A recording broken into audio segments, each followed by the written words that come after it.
In today's video, we'll continue on with our NHL offseason plan series. Today, we're looking at the 26th place team from the regular season, the Ottawa Senators. It's going to be the first full offseason for new ownership, new GM, and everybody to kind of get everything back in order and right the ship. What moves do we expect from them this offseason? We'll discuss all that coming up next.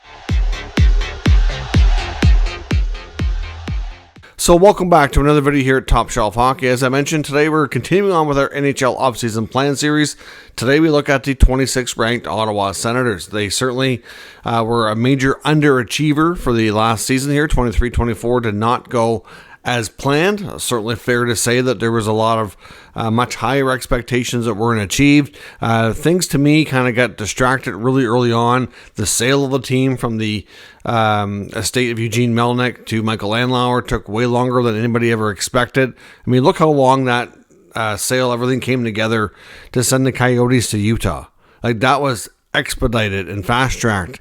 And this sale with Andlauer took like the whole summer. I'm not sure really what drug things on so long, where to point the finger at, but that really delayed things, which really allowed Pierre Dorion to make all the moves, and really, he ultimately ended up getting fired shortly after. It didn't really allow Andlauer and his part of his team coming in, like Staios, to really get under the hood and really examine things as close as they would have liked. And that really delayed things. And to me, that set them back right from the get-go. I think players were distracted by this to some extent as well. I'm not using that as an excuse, but I do think it played a role. I don't think there's any doubt about that. So let's recap statistically how things went for them this year. We'll take a look at some team stats, top performers for individuals, look at in-season changes, and then we'll discuss the offseason. So they finished with a record of 37, 41, and 4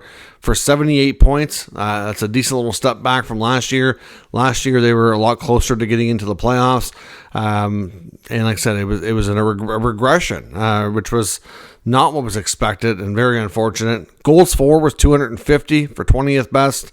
Goals against 281 for 28th best. Neither one of those results are fantastic. And they both, you could say, should have been better for sure. Power play, which was a major strength of theirs last year. There was a point in the season last year where they had stretches where they were the top 2 or 3 in power play. I think for the season, I can't remember, but they were definitely top 10 for the season last year. It was a major, major strength. There was a lot of people who said, well, geez, if they could only learn to score a little bit more 5-on-5, this team would be able to take a big step forward. And look what happened. The 5-on-5 scoring was better this year, but the power play wasn't. It took a big step back, 18% for 23rd best in the NHL. I mean, there were times where it was completely disjointed, and it's just unfortunate. On the PK, not much better, 75.1% for 29th best. Your best penalty killers need to be your goaltenders. They were not. They were some of the worst in the NHL. Looking at the deep dive of the analytics and the advanced stats for goaltenders, Korpisalo and Forsberg were some of the worst in the league. Individually, they did have some strong performances, but it just wasn't enough all around. Brady Tkachuk, again, had a new career high in goals, led the team with 74 points. He had a good season. Timmy Stützle had 70 points in 74 games, close to a point per game level, slightly down from last year, not drastically. But he also had injuries all season long that a lot of people didn't realize or really want to factor in when you're critiquing his game. But he got hurt very early and had multiple ailments that were kind of dragging on with him the entire season before he was finally shut down with like 5 or 6 games left. Drake Batherson put up new career highs as well, 28 goals, 66 points. There was large stretches where he was their best forward. He really excelled under Jacques Martin. Claude Giroux had another fine season, 64 points. Jacob Chychrun led the back end with 14 goals, 41 points overall. Oftentimes lugging big minutes in Thomas Chabot's absence. It's the first time we've seen Chychrun play all 82 games. Injuries have plagued him in the past, and they did not this year. So obviously that played a big role in his season too. Goaltending, though, was atrocious. Korpisalo was signed to be the starter. He was given every opportunity to be that starter. Finished with a record of 21, 26, and 4, a 3.27 goals against, and an 890 save percentage. Anton Forsberg actually had a winning record as the backup, 15 and 12 and 0 as a record, but 321 goals against, and also had an 890 save percentage. There were times when Korpisalo was phenomenal, and there were times when he couldn't stop a beach ball, and you've seen both sides. It'd be so weird. You'd see Korpisalo have a game where he might give up only 3 goals, sometimes maybe 3 or 4, and like 2 or 3 of them would be extremely just the weirdest things you've ever seen, to a degree unlucky, to a degree just out of position, and just wonky stuff. And but at the same time, he would make these amazing 10-bell saves. Like, you've seen the best and the worst all in the same game at times. It was crazy, and it was such a up and down season. They could never depend on either goaltender for any kind of significant stretch, and that played a big role. Now, was it all the goalies, or was it the team in front of them that played a role when they fired DJ Smith, which obviously was one of the big in-season changes, firing Dorion and DJ. We saw both those moves fairly early on.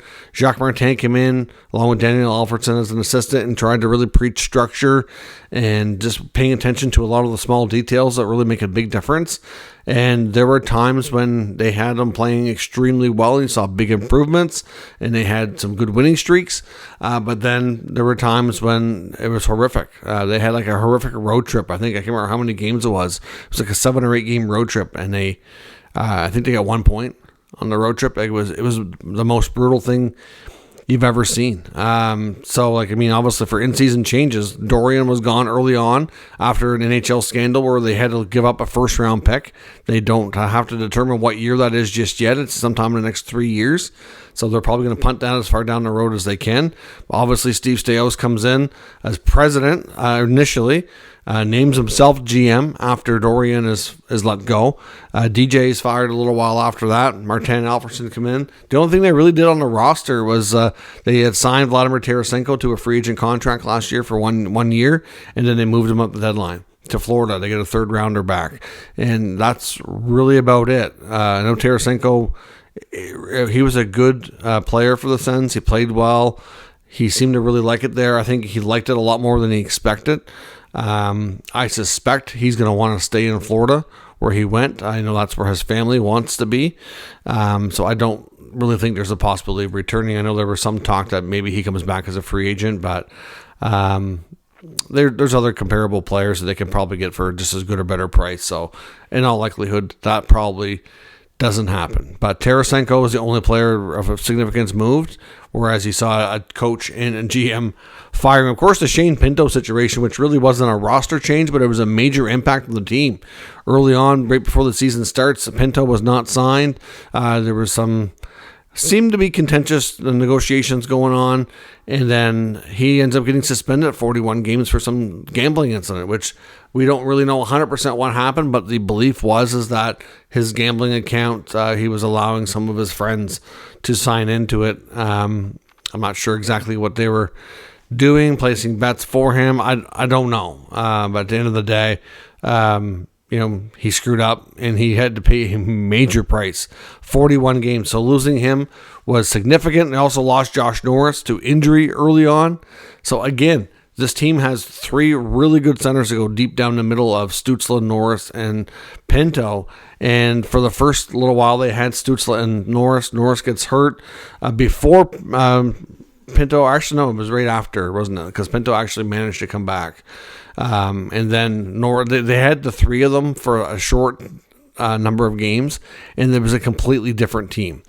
And then from there, they had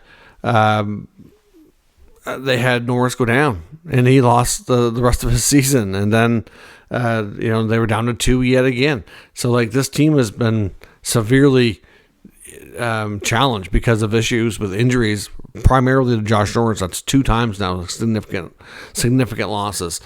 So that's your changes. That's your recap of your season. Cap-wise, they have $12.1 million available going into the offseason. They have 16 players on their contract. So you're looking at about 6 or 7 signings. That's not too bad. Out of the players that are up for negotiations, there's not a ton that will be brought back. If you look at their restricted free agents, you have Shane Pinto, Eric Brandstrom, Parker Kelly, and Boris Kachuk. On the UFA side, you've got Dominic Kubalik, Yuri Schmeichel, Rourke Chartier, and Boko Imama. On the RFA side, Pinto would be the main one that's going to cost the most. He definitely will be signed. The expectation is it's probably going to be long-term. I think they'd like to get a 5-6 year deal done, but so far it's not done yet. And when the season first ended, which has been a few weeks for them now, the belief was it was going to hopefully come together quickly is what everybody was saying, and we don't have it yet. So I'm not sure just how fast it's going to happen. Pinto is going to World Championships to play for Team USA and was really hoping it would be in place before the tournament, which is still not underway here for a few more days. So we'll see if that gets done sooner than later, hopefully, but I have no doubt it will. It's just a matter of, is it going to be more of a long-term deal with a bigger value, or is it going to be a bridge deal? He played extremely well during his return, so we'll see. Eric Brandstrom, like I said, also an RFA. He'll be an NHL player for sure next year. I'm not 100% sure it's going to be in Ottawa. He played really good this year, and it has nothing to do with the fact that he hasn't been improving. He has been, but I do think the Sens need some more size and some more I guess like a bigger, more physical D back there. He's a good. He can certainly prove his value as an NHL defenseman. I just don't know. They have a lot of players ahead of them that do the same thing, where they need a different style D, in my opinion. So Brandstrom will be signed. I'm just not 100% sure he remains in Ottawa. Parker Kelly thrived under the new coach, under Jacques Martin. Decent on the PK. Like he's a hard-working player, good for the fourth line. I suspect he'll be back. Boris Kachuk was a waiver pickup. He didn't do too bad in Ottawa, and actually the fourth line got better when you put him on it with Kelly and Kastelik. So I wouldn't be shocked if Kachuk comes back, but I also wouldn't say it's a given either. On the UFA side, Kubalik's gone for sure. As far as Schmeichel, Chartier, and Imama go, I think it's possible they all get signed, but they're going to have to sign with the expectation that they're probably going to be more like a 13th, 14th forward, and they're probably going to have to spend time in the American Hockey League and be a recall option. Chartier might be a fourth line center, depending on what they do with Kastelik, if he moves or not. They like Chartier's defensive awareness. Offensively, he doesn't offer you much, but he is pretty sound defensive center, and they do like that. And I know the coaches valued him when he was up. So we'll see. Imama's more of a minor leaguer who could maybe play a handful of games in the NHL if you need an extra physical body, but not really going to offer you a whole lot. Schmeichel was his first year in North America, coming over from Europe as a more mature mid-20 type free agent. He split the season more so in the AHL, but a decent amount in the NHL. Didn't really translate offensively like I thought he would when I saw him in the preseason. I thought he would be more a little bit more contribution offensively speaking, but again, decent defensive, bottom six forward. Like I said, if he comes back, he's going to have to probably take a two-way deal and have the expectation that you may or may not be an NHL regular. You'll likely get some games if you go down, but it's hard to say exactly how much. At the same time, you can only have so many veterans in your AHL lineup, so I don't know what they do with all these guys, but I wouldn't rule out them signing. They're not going to have big roles if they are Senators next year. At the 2024 NHL Draft coming up, they have 8 picks, including 2 in the first round. Of course, that second pick is coming via Detroit, which is the Boston first rounder that they originally the pick made its way to Detroit, which came to Ottawa under the DeBrincat deal. So obviously, they'll try to get themselves some decent prospects. Their pick is guaranteed to be in that 7 to 9 range, unless, of course, they have really good luck and win the lottery for one of the top 2 spots. So it'll either be 1 or 2 if they win. If not, it'll be 7, 8, or 9, depending on who does win the lottery. So they can get themselves a pretty good player based on these draft prospects in the first round. If they're picking 7, 8, 9, it's most likely going to be a defenseman. But to be honest, I think that would be best for them anyway. There's going to be a lot of decent D in that range that they can get. They've traded their first round picks the past couple of years in deals. So I don't know if they're going to do that again. I don't know. The prospect cupboard is a little bare. I think they probably maybe they trade the Bruin pick, but I don't know if they move theirs. That seems a little bit too high of a pick based on where they're at to be moving on from without having a player. Because look at the Brinket came over on a first round. I think he was it a first, second, and third. I think they gave up for him, but then he doesn't doesn't stay. So they got to be careful here. They've had a couple of players now that they brought in. They brought in Chychrun. There's no real certainty on his future yet. So again, you can't be giving up these good assets and players not sticking around. So the draft will be an interesting time for them, and hopefully will be a big part of their offseason. As far as the top questions facing the team going into the offseason, well, for me, there's some real big ones here. Top one is you need a new coach, and who's that going to be? I know it's believed, based on all the speculation out there, that the top of their list is Craig Berube, the former St. Louis bench boss who won a Stanley Cup in 2019. Obviously, familiarity there with the Canucks. Good coach, definitely a coach who can be demanding and push players, which is what they need. I think he'd be a good fit, good style. There's some talk that they're also having some degree of interest in guys like Dean Evison, John Gruden, Todd McClellan. Todd Nelson's name has been out there. Even a recent interview, and I saw today, put Claude Julien's name in that category. I think that's more because the interview was with Julien, and he seemed to be intrigued by the idea that if they came calling, that he would be interested in going there to coach. He's been out of the league a while though, so I'm not sure. I don't know. I mean, he did have a good run, though, and has had a lot of success, but we haven't heard that from the Sens side of things, saying that there's interest there, but we'll see. I think Gruden will be involved in one capacity or another.